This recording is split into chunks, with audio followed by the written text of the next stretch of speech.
तो दोस्तों cans technology ने अपने क्वार्टर थ्री के नंबर को डिस्क्लोज कर दिया है। तो चलिए देखते हैं क्या है क्वार्टर थ्री के नंबर्स के अंदर। डाटा मिलियंस में है, मैं आपको क्रोस में बता रहा हूँ।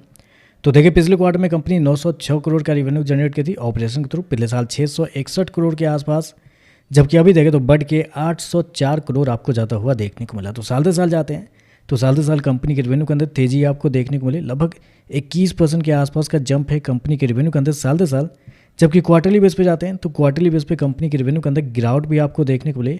11% के आसपास की गिरावट है। तो क्वार्टरली बेस पे रेवेन्यू गिरता हुआ देखने को मिला है, जबकि साल दर साल कंपनी के रेवेन्यू के अंदर तेजी आपको देखने को मिली है। कंपनी शो कितना किया 804 करोड़ का रेवेन्यू इस क्वार्टर में, जबकि मार्केट का अनुमान था 925 करोड़ के आसपास। तो मार्केट का अनुमान से कम आपको देखने को मिला है। और दिक्कत ये भी निकल के आ रही है कि 21% का ग्रोथ हाई वैल्यूएशन वाले शेयर के अंदर जायज़ नहीं बनता है। चलिए कंपनी खर्चे क्या है वो देखते हैं। तो देखिए पिछले क्वार्टर में कंपनी 797 करोड़ खर्च की थी, पिछले साल 604 करोड़। अभी देखें तो कंपनी खर्चे 729 करोड़ आपको जाता हुआ देखने को मिला। तो खर्चे भी देखें तो खर्चे भी कंपनी के ठीक है, नॉर्मली आपको देखने को मिला है।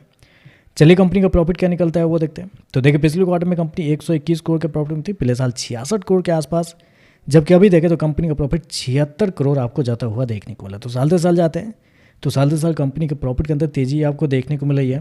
लगभग बोल सकते हैं आप 15% के आसपास का जंप है कंपनी के प्रॉफिट के अंदर साल दर साल। जबकि क्वार्टरली बेस पे जाते हैं तो क्वार्टरली बेस पे गिरावट देखने को मिल रही है।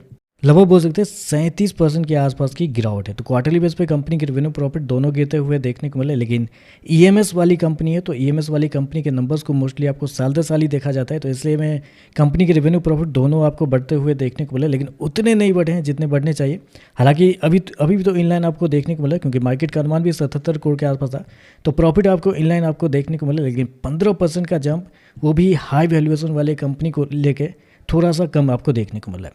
चलिए मार्जिन क्या निकलता है वो देख लेते हैं। तो देखिए पिछले साल कंपनी का जो मार्जिन था वो था आपका 10.04%। पिछले क्वार्टर की बात करते हैं तो पिछले क्वार्टर में 13.39%, जबकि अभी देखें तो गिर के 9.52 आपको जाता हुआ देखना। तो मार्जिन देखें तो आपको साल से साल क्वार्टर दोनों गिरते हुए देखने को मिला है। ईपीएस की बात करते हैं तो देखिए पिछले क्वार्टर में 18.56 रुपये, पिछले साल 10.39 रुपये, अभी देखें तो 11.34 रुपये आपको जाता हुआ देखने को मिला। तो इतनी बड़ी गिरावट होने के बावजूद, मतलब 60% के आसपास या 60 से 70% के आसपास की शेयर के अंदर गिरावट आपको देखने को मिली है ऊपर के लेवल से।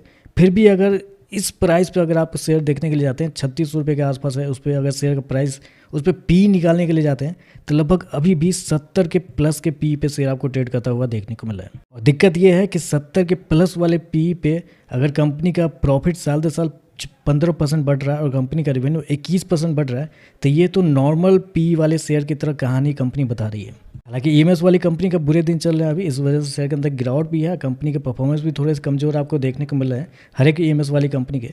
तो नंबर देखें तो नंबर मुझे लगता है थोड़े से मिक्स है, क्योंकि अगर एस्टीमेट को हटा के देखें तो नंबर आपको ठीक लगेंगे। साल दर साल रेवेन्यू प्रॉफिट दोनों बढ़ रहे हैं, लेकिन रेवेन्यू देखें तो बिलो एस्टीमेट देखने को मिला, प्रॉफिट इनलाइन देखने को मिला। लेकिन याद रखिएगा प्रॉफिट इनलाइन इसलिए है क्योंकि कंपनी का अदर इनकम इस क्वार्टर में पिछले साल से ज़्यादा है।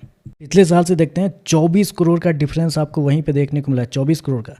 और कंपनी का प्रॉफिट है 76 करोड़, 76 करोड़ पे इनलाइन है, उसमें से 24 अगर निकालते हैं, 20 भी निकाल देते हैं टैक्स वैक्स की वजह से, तो कंपनी का प्रॉफिट लगभग 56 करोड़ के आसपास देखने को मिल जाता है, जो कि आपको बिलो एस्टीमेट हो जाता। तो नंबर कुछ खास आपको देखने को नहीं मिला है।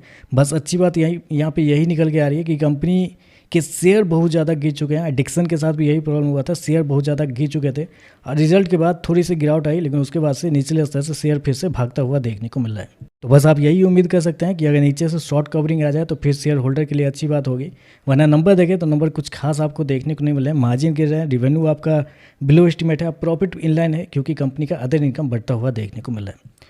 तो चलिए बस इस वीडियो में बस इतना ही। वीडियो पसंद आए तो लाइक कीजिएगा, साथ में साथ चैनल को सब्सक्राइब जो कीजिएगा। धन्यवाद।